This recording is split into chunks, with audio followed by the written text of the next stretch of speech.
把你的购物车拿捏得死死的。本节目由不负每一份热爱的京东独家冠名播出。山一程，水一程，订酒店就同城。感谢藏在微信支付里的同城旅行联合赞助播出。本节目由美味的创造者康师傅红烧牛肉面首席特约赞助播出。帮帮帮，网课上作业帮。本节目由作业帮直播课特约赞助播出。贝壳 VR 真是好，躺着就能把房找。本节目由特别合作伙伴全是 VR 真房源的贝壳找房赞助播出。现在是1v1砍半赛。你在发朋友圈的时候就已经做好了24小时应丢的准备，那我来怼你了，你还有意见？当我们改变不了这个社会的时候，我们融入这个社会又有什么错呢？想要知道怎么高效学习，点开作业帮 APP。想要知道怎么好好发育，去京东超市买点东西。不是喜欢 BB 吗？咱们就看到 Who is BB King of Toilet？我不能够忍受这么快就失去小黑。壮士留不习，只有6席。第7个留步的选手，4位导师，你们要提出来要把谁踢下去？大家好运。这真的是内心就是觉得太累了，我真的我要不行了，想直接快点打完。今天晚上就会超过6个。有。请让我说话，说话，说话，没有人废话，丢下你的虚荣吧，跟我一起面对吧。你需要我这样勇敢的去发芽。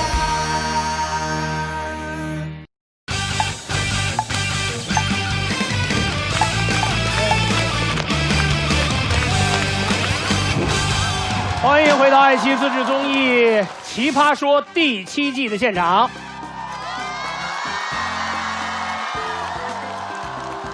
把你的新年礼物拿捏的死死的，每一天都爽爽的。感谢不负每一份热爱的京东独家冠名播出。好，山一程，水一程，订酒店就同城。感谢藏在微信支付里的同城旅行联合赞助播出。无论梦想多奇葩，一口一口实现它。感谢美味的创造者康师傅红烧牛肉面首席特约赞助播出。帮帮帮帮帮帮帮帮帮，网课上作业帮。感谢好成绩有人帮的作业帮直播课特约赞助播出。贝壳 VR 真是好，躺着就能把房找。感谢特别合作伙伴全是 VR 真房源的贝壳找房赞助播出。只要有它暖肚子，再也不愁过日子。感谢暖富黑科技，好暖好暖好暖好暖的苏菲好暖卫生巾行业赞助播出。找工作上前程无忧，会前程无忧，感谢带你前程无忧的前程无忧行业赞助播出。我们来到奇葩说第7季现场，现在还是1v1砍半赛，壮士留步区已经满员。陈明，你那边做得惯吗？很宽敞。陈明，你觉得颜如晶坐那个位置舒服吗？有点挤。后面还有更多的选手等待考验。来，让我们来看一看第一队上场选手的题目是：毕业即将各奔东西，该不该表白？2位选手是康晶晶、郑国忠。来，有请2位。康晶晶，加油！加油！加油！毕业即将各奔东西，该不该表白？哦，这道题也太我了吧！康晶晶，来。毕业即将各奔东西，康晶晶选择了要表白，是吧？我人生中最可惜的一件事情，就是没有在大学的时候谈一段大学的恋爱。我想说，在奇葩说的舞台上，可以通过辩题重新，就是有一个这样的感觉，让我的人生 to do list 可以打个勾。我很希望我对手是一个憨憨的、可爱的，对这个感情世界啊，对生活没有太多阅历的小男孩。国忠，加油！哦，选了我吗？大家好，我叫郑博忠，是一个00后19岁的清华大学在读大2学生。老师们好我叫郑博忠。如你们所见呢，我这个身高173，然后穿了一个增高鞋175，理了个蓬松的头发177，然后我在挺胸抬头提口气，说自己完美男神身高178，应该不过分吧？我们总是喜欢对那些我们自认为崇高的事情过度的去苛求他们的纯粹。如果抱持着这种要求血统纯正的心态，会错过很多新的可能，因为新鲜的血液一般都会来自于其他领域的跨越。你这么年轻，上场肯定会有点紧张，再大胆一点。青春是一个很吓人的优势，所以很多比你年长的人其实是怕你的。博中选择了晶晶啊，横向多沟通啊，你们俩真的看起来还蛮……然后在一起吗？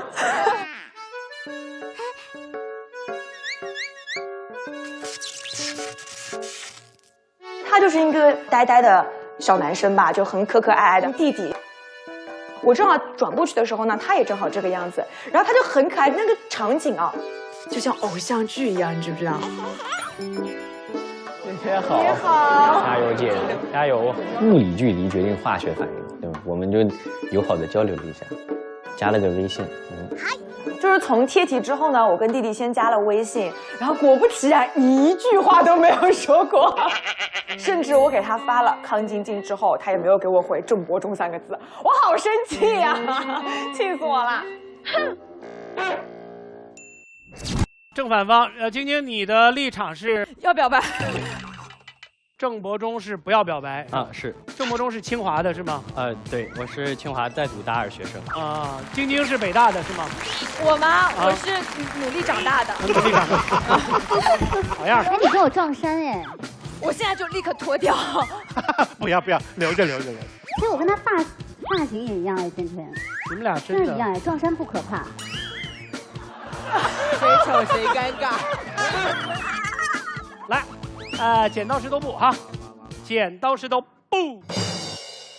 晶晶，你可以选择先发后发。那我后说吧，你先说吧。好，把先发权让给了博中，3分钟开始。各位好，我现在大2，离上次毕业2年，离下次毕业2年。毕业这个事儿我实在是太懂了，就是那些处在毕业季的老哥呀，他们都有那种想豁出去干一票的心态。你每年看新闻都能看到那种就是连校长都敢亲的人，知道吧？所以呢，在这个条件下，你这个想要表白，可能只是毕业前才有这种奇怪的想法，因为毕业是你珍视的人将要离开你的日子，所以你会有一种分离焦虑，你很害怕这种不舍带来的喜欢，其实没有经过深思熟虑，所以你们其实不一定合适，所以有可能你一个头脑发热的表白，直接就给你们的友情都画上一个句号。你要一定想清楚你的表白到底是不是离别所带来的冲动而已。第二呢，就是你确实有可能是一直想谈恋爱，想跟他表白。那我给大家分享一下，像我这种刚刚高中毕业的人是怎么看待谈恋爱这个事儿。就是我其实不太能理解啊，这种千锤百炼的情感大师，你们为什么会觉得表白是一件表了就表了嘛，无所谓的事儿？在我心目当中，表白是一件好重要的天崩地裂的大事儿。就是我高3的时候呢，喜欢一个女生，然后我就很想表白，但是我想表白的时候，就会一直在想她会用什么方式来回应我呢？然后我晚上就会看聊天记录，看看有没有什么迹象可以说明她也惦记我。然后直到后来呢，我就想啊，不能耽误高考这种大事儿，肯定顶不住，所以我决定高考之后再表白。然后到了高考之后，我发现我们2个确实就各奔东西了。我在海淀，他在朝阳，一东一西，非常合理，对吧？我当时就表白了，我把我们2个人的未来都考虑得清清楚楚，把距离都算好了。我表白的时候，心里就觉得我真的太牛了，这份表白背后有多少个我这个年纪不应该有的成熟和细腻啊！但是很遗憾，最后我们还是分手了，因为我们没能承受住海淀到朝阳的距离。各位哥哥姐姐，我这是海淀到朝阳，你们可能是塔里木和铁岭，你们的各奔东西可能是好几百倍这个距离，你们能不能稍微成熟一点？你们要去的地方，你们不知道是一个怎样的城市，你们不知道互相要过上怎样的生活。等你们双方都在毕业之后，在各自的城市安稳扎根了，你们再重新去审视彼此和这段感情，这样的表白不就来得更有成功的可能性，也更有未来吗？很多事情都没有办法着急，没有人催你在毕业之前一定要选择一个你们2位的结局，所以不要着急，爱永远都可以慢慢来。谢谢。好，博中3分钟。啊，我有个问题，您说，就是康晶晶还没有讲，为什么薛教授已经按在康晶晶那边？是因为他的衣服跟我穿的一样吗？不是，就明显薛教授你就是单纯的不喜欢郑博中呗。啊，对，他只是喜欢自己的脸露在那个板子上。那我也要露一下啊。教授在这个社会上虽然曝光少，但也不用这样。我觉得学院太寂寞了吧，太寂寞了。对。好，晶晶3分钟开始。其实我一直在想一件事情，就是为什么不表白呢？我毕业，我只是离开校园啊，我又不是离开这个世界，而我哪来这么多的虽然、但是、如果、万一啊？你们有没有想过，如果我就是在快要毕业的时候才有了一个喜欢的人呢？如果爱情那个丘比特他就是睡醒了，才刚刚把爱情之箭射穿我呢？你在清华的校园里面，我突然看了一场你的辩论。哦，青年才俊，然后我就对你心动了。我一个这么害羞的人，我好不容易鼓起勇气，我对你说，博中，你跟我说，嘘，你不该，你是人吗你？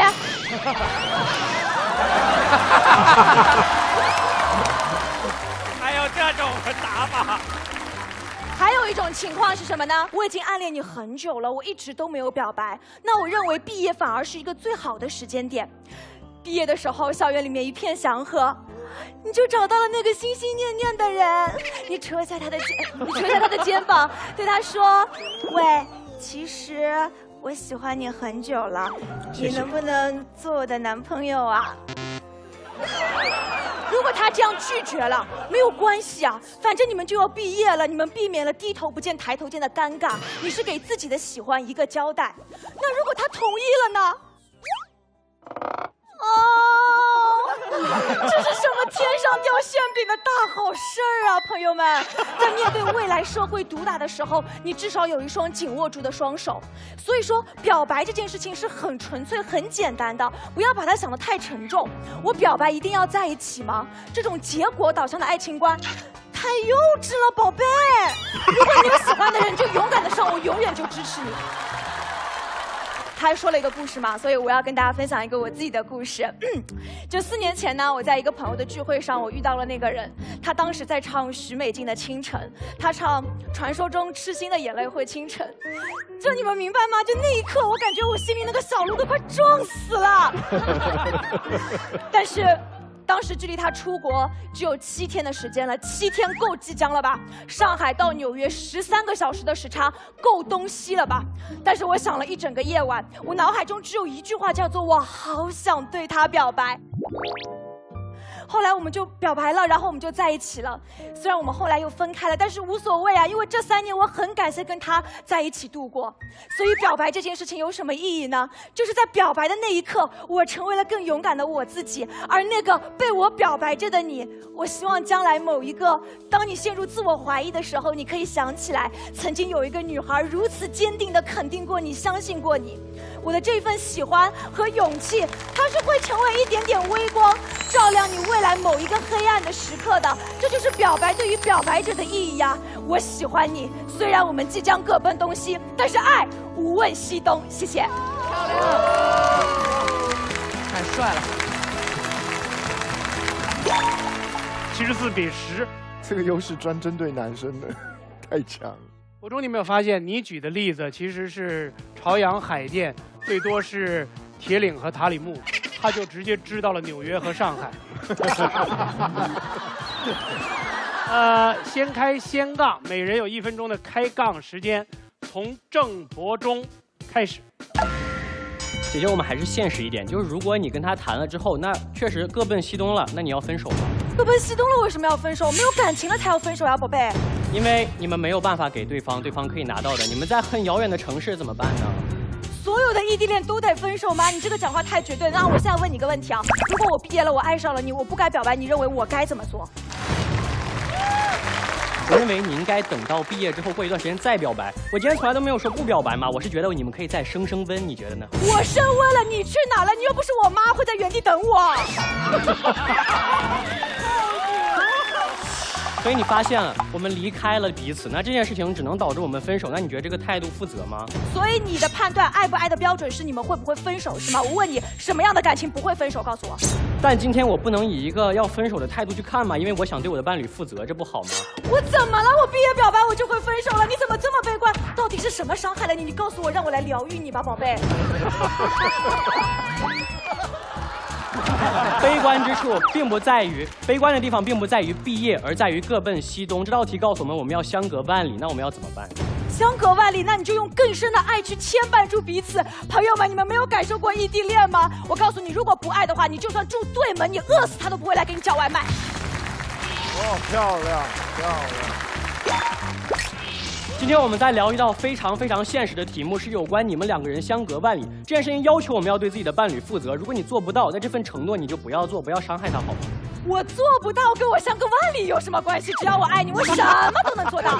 所以你判断爱的标准是我分手之后痛不痛苦吗？我告诉你，我们曾经拥有过，我表白那一刻的甜蜜更重要。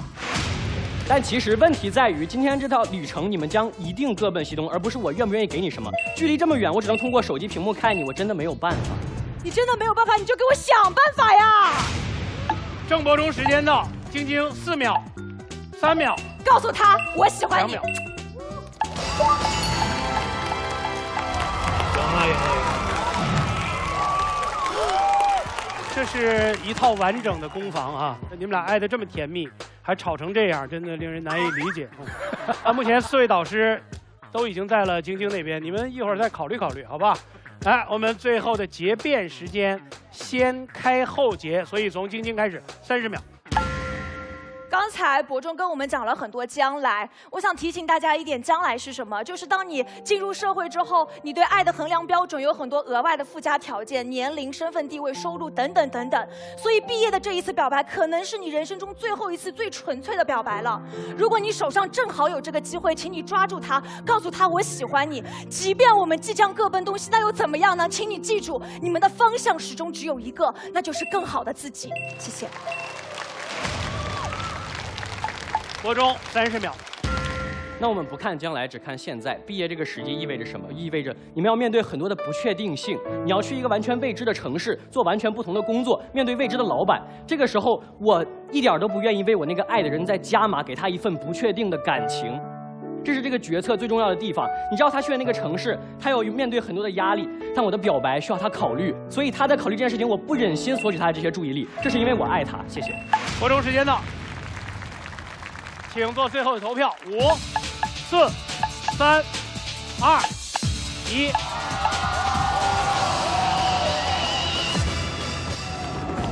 88比11，正方胜出。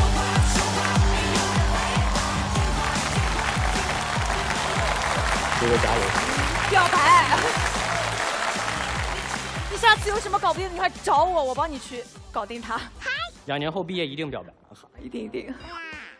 姐姐那个热情就特别像是大家觉得表白和爱应该有的样子，这个是比较值得学习的。伯中，这个分数让你有什么遗憾吗？啊，我觉得姐姐确实表现得很好，而且她的观点也挺说服我的。在表白吗？是。哇，康晶晶不得了啊！这个女孩真的很有一套，我跟你讲。最后她赢的时候，她去拥抱她的对手，她有个腿的小翘沟。 这一招非常高，我跟你讲，很多男人看到这个腿一翘就被击中了。我一直就在看你流了好多汗哦，紧张，因为白色吸热，不是白色反光，黑色吸热，我就确实很不是白色反光，黑色吸热，你一个穿蓝衣服的人，你聊什么呢？但是就是我皮肤比较黑，所以就很热。哦，原来如此。各位导师有什么要说的吗？ 我觉得那个晶晶，她就是表白型人格，她根本不用说毕业即将各奔东西该不该，她所有的时候她都会表白。就她就算要去西天了，我都会表白。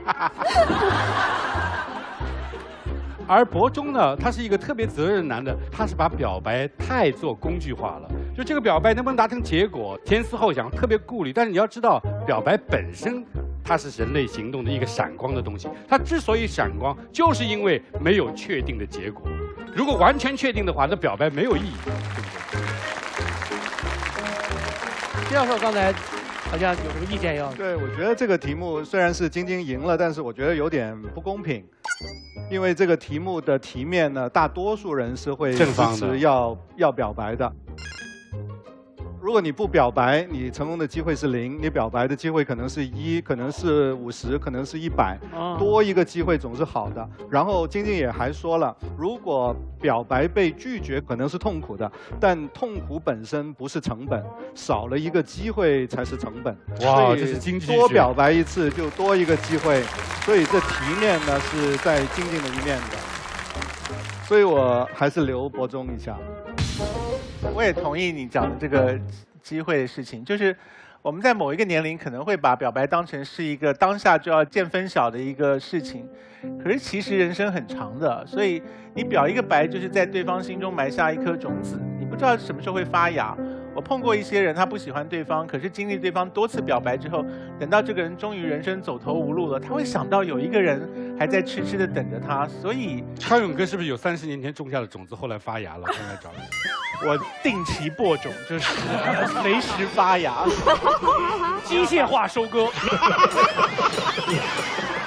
所以不要把表白当成是一个当下需要见分晓的事，就是人生随走随看，就沿路播种吧。不是，我没有问我问问各位导师对他们2位选手的点评，没有问你们要不要表白，怎么触发了你们那么多感慨？什么机会成本都出来了啊！那就这样，晶晶，祝贺你成功晋级。谢谢，谢谢。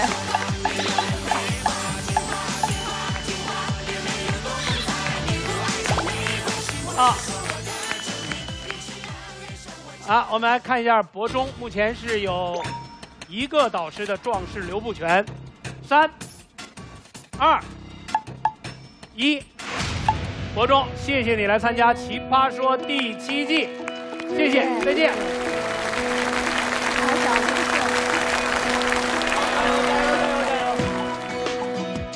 输了肯定有点小沮丧，但是也没有很意料之外。我觉得是学到很多新东西，但是还没有学够的感受。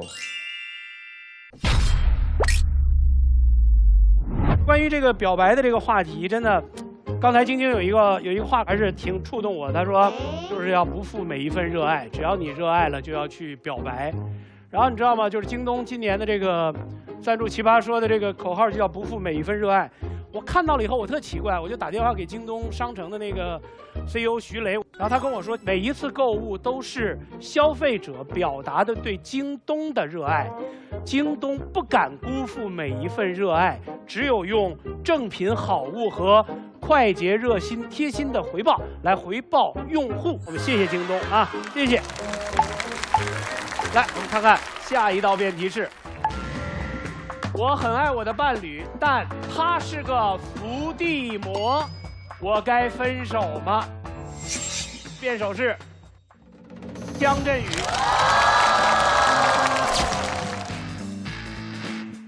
大家好，我是姜振宇。我之前呢是在高校里面做研究，一直研究人的微表情还有微反应。有一个特别明显的抿着嘴得意的笑，就大概这样的。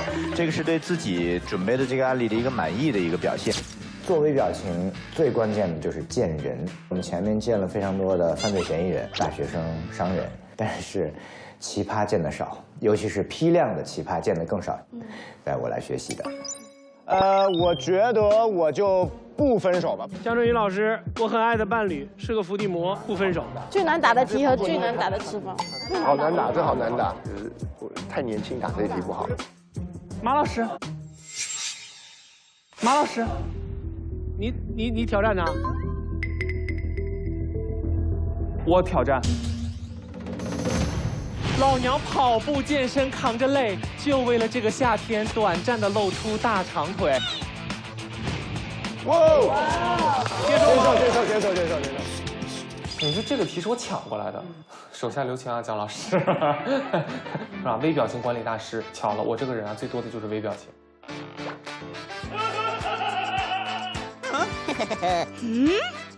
我说那就不如试试吧。对吧？反正没什么好题选了，不如选一个有眼缘的人。知道对手是高明之后，我就重新翻看了他所有的视频。他能力很强，因为那么年轻，然后表达的，尤其是渲染能力又这么强，这恰好是我的弱点。会担心他在辩论的时候观察你的微表情吗？我不看，他擅长微表情，我擅长微整形，他看不出我来。你所有的整容其实都是微调或者是微整，整的是皮肤，但不会动肌肉。我们看人不是看表皮，是看你的肌肉哪一条在动。冉高明、姜振宇，有请2位。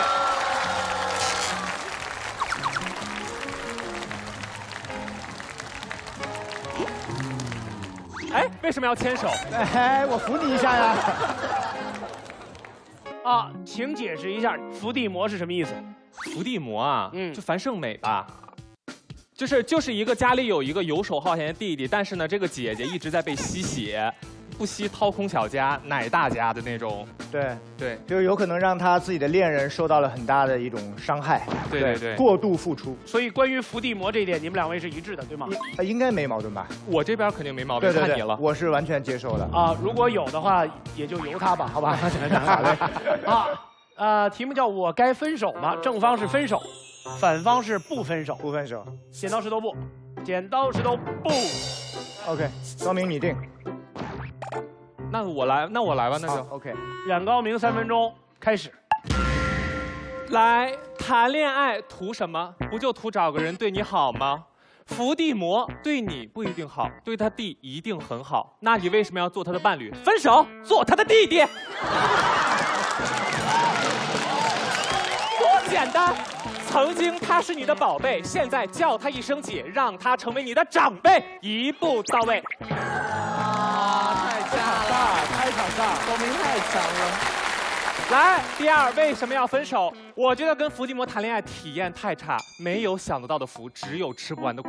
我买车，他说弟弟还没车；我买房，他说弟弟还没房；我结婚，他们家送一大对联儿，上面写着“互助互爱好伴侣，同心同德扶他弟”，横批功德无量。翻过来，他弟弟的银行卡号，这叫什么？这就叫癞蛤蟆打哈欠，好大的口气。他节奏好厉害。我在跟他搞，我就是移动的功德箱，出家人还俗结婚，我这个人领证修行。哎，庙里空荡荡，菩萨在人间。我有病吗？我跟大家说，帮扶亲人是一种本分，但一旦成魔就掌握不好分寸，所以要分。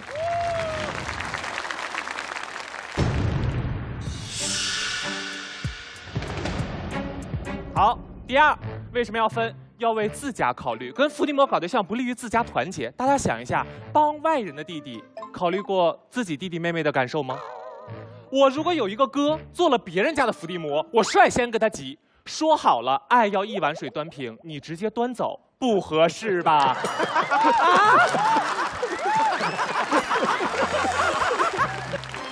我跟你们说啊，这玩意儿最好就相生相克。在小说里，凤凰社没有干掉伏地魔；在生活中，凤凰男完全相克。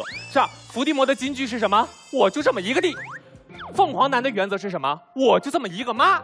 哎，互相牵制，彼此拖累，这就是门当户对。第3，我跟大家说，还必须要分手的原因在于什么？如果我真的很爱他，更要分手。做人最重要的就是实相。伏地魔真正需要的是爱吗？是钱，我没有资格帮助他。你们看我这个德行，我累死累活，一天就挣着买一只烧鸡的钱，要给他全家提供百鸟朝凤一般的服务，我做不到，我做不到。那就用我的离开挂一个大大的招牌，是吧？诚招金主，爱他咱就别耽误他。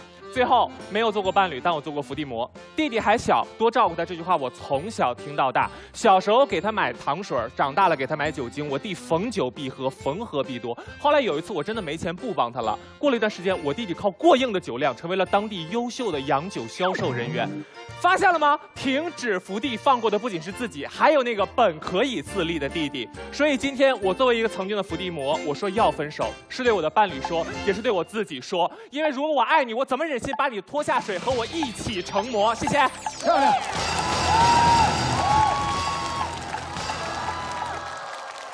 太炸了！哇，销售危险了。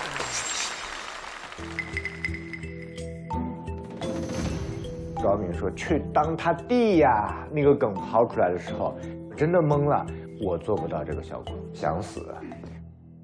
江振宇老师，3分钟时间开始。我想先请大家帮我一个忙，跟我一起重复2个字。很爱，来。很爱。谢谢，很爱就不要分手。这么简单的点吗？问世间情为何物？是伏地魔就选择结束，真的是这样吗？难道很爱后面不应该接的是直叫人生死相许吗？伏地魔这件事情，它是过度付出。大家仔细想一件事情，难道所有的过度付出你都会选择分手吗？比如说你有一个007的程序员男朋友，你要分手吗？如果他是伏股票魔、伏加班魔、伏创业魔，你都要分手吗？在爱情里边，如果因为你只想要好而不想要他的差，这个叫占便宜，这个不叫爱。大家有没有想过？一个很好的女孩，我很爱她，她是怎么成为伏地魔的？难道她一生下来就是魔，就这么让人害怕吗？恰恰相反，我有一个朋友就是伏地魔，他跟我深聊，他说，在他出生的当天，他的爷爷奶奶翻了个白眼儿，叹了口气，跟还在床上虚弱的妈妈说：“啊，你怎么生了个女孩？我们明年再生一个。”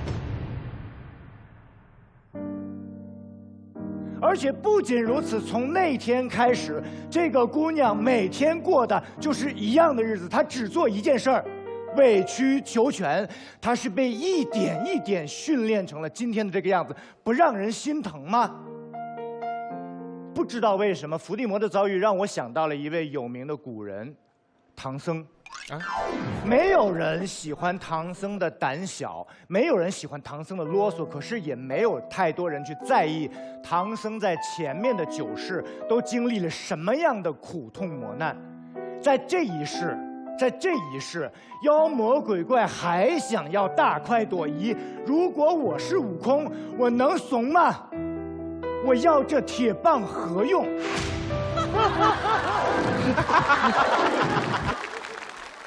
一定会有人说你站着说话不腰疼。我可以非常诚恳地告诉大家，我疼也要说不疼，我要扛下去，因为我要护着他，因为我知道他的魔不是真魔，是被附加到他身上的，他可以被救出来。如果深陷伏地魔窘境的他不能说不，我来说。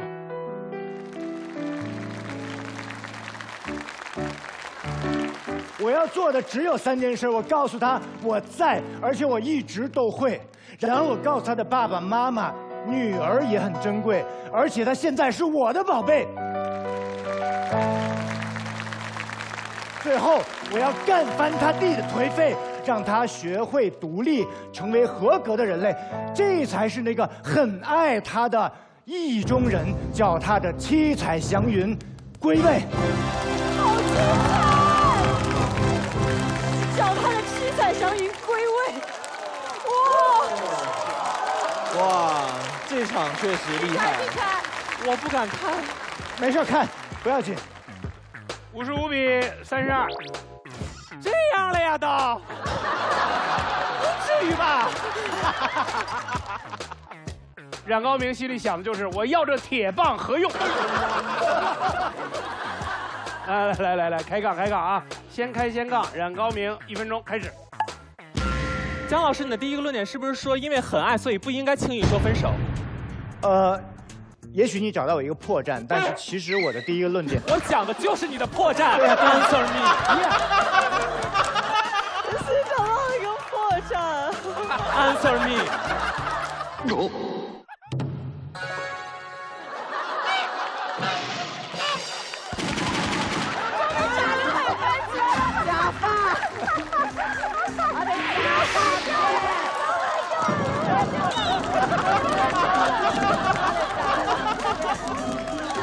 也许你找到了一个破绽，但也不重要了。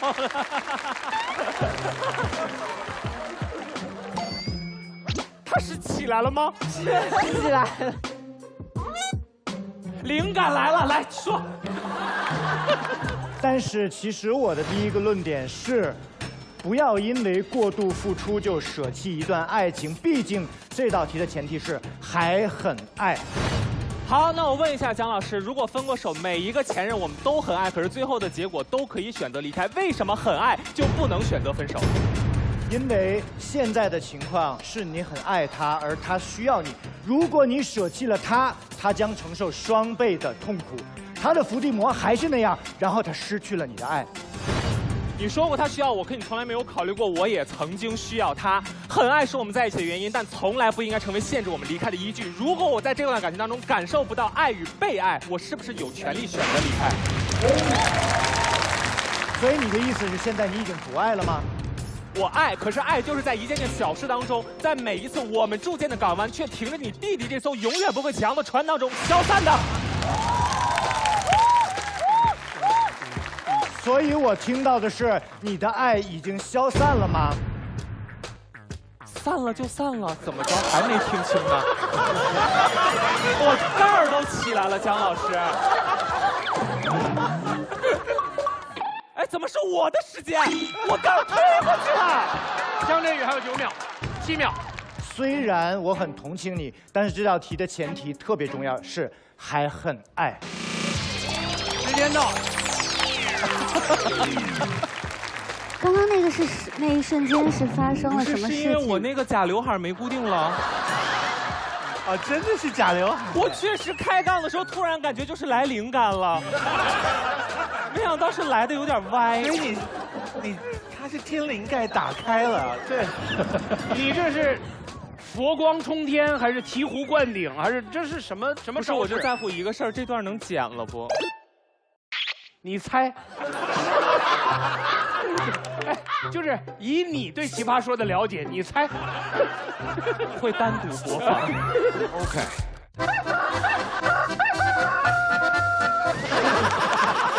大家开心了哈，谢谢你们。先开后结，所以江振宇30秒，开始。以我这个年龄拿到这道题，我的真实心情是特别的羡慕，因为这道题表面上看是在利益受损和爱情之间做了一个艰难的选择，但实际上我还看到另外一层，就是因为有爱，那么在爱情里遇到困难，我们应该怎么做？要迎难而上，迎难而上永远好于轻易放弃。你今天舍这个，明天舍那个，就再也没有机会了。冉高明30秒。该与不该是选择题，选择的背后代表的是态度。今天姜老师告诉我不该，仿佛他把这一切的付出都变得理所应当，留在我面前的选择，只要我提分手我就错了。他把爱情的定义得如此之高，代价就是大多数的我们都得不到答案，我们没有3头6臂，没有拯救其他人所有问题的能力。所以我今天站在这个翅膀，就想告诉大家，如果你累了，相爱是你们在一起的原因，但你依然保有离开的权利。治愈是我们期待的结果，但不应该成为彼此的责任。来，我们给他们2位投票，5、4、3、2、1，锁票。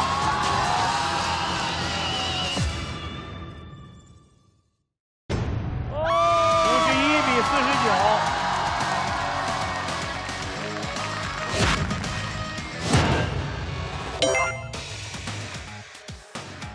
薛老师，你叫薛老师干嘛？薛老师投了他。啊，对对，只有薛老师投了你啊。这个叫关键人投票 ，critical voter。哎，我见过美化自己的，没有见过自己的。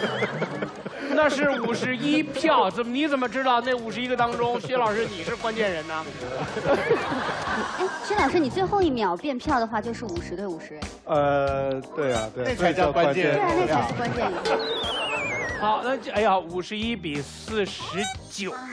冉高明，你有什么要说的吗？没有，就是因为选之前，其实我并不知道姜老师是什么样的人。高明，反正结果已经出了，你要不要打开天窗说亮话？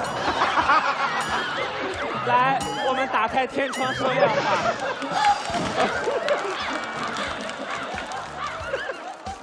大家也知道我很肤浅，就是当我们海选完了之后，我去那个后台，我就想给自己补妆，就在镜子前，我就看到姜老师在旁边拿手机看我去年的卡顿，我那一刻真的觉得我自己肤浅极了。就是姜老师已经开始在了解他的对手了，而我只在想着我自己脸上的粉底有没有花。他刚刚是在开屏吗？你没有发现你刚才整个深情的表白，所有人都只关注你的头帘儿？没关系，没关系，都是我，都是我。老师，诱惑吗？哎，你为什么要盖这个盖？因为我自己的刘海有点少，就是看起来有点可怜。看不出区别啊。其实没问题。对，其实蛮好，没什么变化。没有，就是我一直在这个节目，就是之前他们好多小黑他们说我是战斗天使，因为我身上好多装备，什么垫肩啊、束腰啊、瘦腿袜呀、假刘海啊，就是我在一切除了辩论可以努力的地方，都在认真的努力着，为了这个节目。冉高明是秘密一直特别喜欢的，然后刚才乐的基本上就大折叠了已经啊。但是票没在这儿。啊，真的？票没在这儿。你的票投给了你并不熟悉的姜振宇。对，高明其实是我在这个节目里面最期待的选手。我说过无数次，我说我最喜欢高明，我觉得长得又好看，然后反应又快的小天使。我觉得姜老师在那么劣势的情况下，大家已经那么大比分投你的时候，姜老师还能掰扯出些什么来？对，我觉得姜老师今天很意外，因为我在海选的时候对姜老师的印象就很深刻，因为他在分析，感觉在分析我的微表情的时候，那时候就分析的不太准确，所以你觉得？所以姜老师，你觉得我今天会投给你，也是没想到是吗？对，讲实话，我完全没有看到谁投给了谁，因为我觉得我今天有点失控了，声音太大了，高明的效果太好了，就我只能用这种都是被你逼的物理上的努力来试图扳回一下。但我觉得姜老师跟高明的这个化学反应极其的好，对，特别好。谢谢。那高明，我还是很爱你，我还是很喜欢你。我也爱你。就像是那种妈妈粉啊，你在喜欢一个选手、喜欢一个孩子的时候，你一定期待他有更好的表现。就是我要鞭策你，我希望你可以更好、更好。我觉得这是非常高水平，然后是秀才遇到兵嘛，但是遇到了奇兵。我觉得这个高明表演是一种帕格尼尼式的。其实，在道理上，帕格尼尼就是小提琴家，那个技巧特别高的。你吃过意大利餐的帕尼尼吗？一回事儿。但是郑宇老师他讲出来一点高明的东西，就是说，他把爱里边是说让我们成为一个驱魔师，他的爱是成为一个驱魔师来帮你一起驱魔。这种担当，这种爱里边有一份非常深的慈悲心，这是非常感人的。然后他抓住了一个很好的东西，说题眼里面有个说我很爱我的伴侣，他认为这是一个条件。从道理上来讲，郑宇是非常站得住脚的，而且他有很深的层面。但是高明就是太厉害了。所以刘教授在你心里面，一个是冉高明，一个是更高明。对。怎么了？康永哥还好吗？你这么爱讲无聊的话，怪不得别人就不听你讲。好，来，康永哥。我太喜欢那一句"你抓到我的破绽了"这一句话，这是非常不合理的有效率的反击。就你当然是抓他的破绽了，可是他仿佛已经预先知道了这件事情一样。那这太恐怖了，因为碰上冉高明这么戏剧化的表现方式，怎么可能一个对辩论这么陌生的人能够有生还的余地？所以我对姜振宇就是完全出乎意料，我觉得他太令人惊喜了。我本来的打算是认为把冉高明放去壮士留步区，冉高明不管对付谁都能够轻易取胜。我当时就觉得是这样子，但现在没有想到是姜振宇掉进那个壮士留步区去了。你确定吗？因为要剃掉一个人啊，我就按一下。谢谢刚勇哥。好，谢谢密老师，谢谢徐老师。我注意到姜老师在做结辩的时候，留步区里面那6位壮士都在面如土色，窃窃私语。他们在想我们怎么办。好，那就首先先祝贺冉高明成功晋级。谢谢。抱一下，谢谢你，真棒，厉害！加油！拜！加油！我觉得算是巧胜，就是巧是站在了一点点便宜，在这个节目上的便宜。就像我去姜老师的节目，可能不会有这个结果，可能他就是51，我就是49。冉高明成功晋级，姜振宇老师壮士留步。问题来了，来，壮士留步区6位，请起立。我要过去吗？你先等一会儿，没地儿。等我们给你腾出一个地方来。导师和女神，我们来看一下，这6位当中，姜振宇老师将替代谁的位置？2位导师台上请，加油！老师加油！因为哲学讲究证实而不讲究证伪，它没那么客观。哲学家最后没什么成果，一事无成，一贫如洗。经济学家他们不容易保持对象，这就是穿着科学外衣的所谓经济学。俗话说就是马后炮，或者叫诡辩家。哦耶！火力全开。